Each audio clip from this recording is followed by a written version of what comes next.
নরম ভেজা ডো নিলেন, এরপরে সজোরে নিক্ষেপ করলেন, তখন এটা সমান হয়ে যায়। এই ধারণাটাই আল্লাহ বর্ণনা করেছেন যে সমগ্র পৃথিবীর অবস্থা এরকম হবে। তো পৃথিবীর উঁচু নিচে সব হারিয়ে যাবে।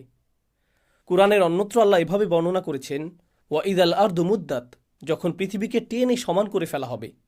অন্য সূরাতে এসেছে যখন সমুদ্রগুলো ফুটতে থাকবে। সূরাতুল কাহাফে তিনি একে বর্ণনা করেছেন সুআইদান জুরুজা হিসেবে, সমতল ভূমি, পিচ্ছিল ভূমি।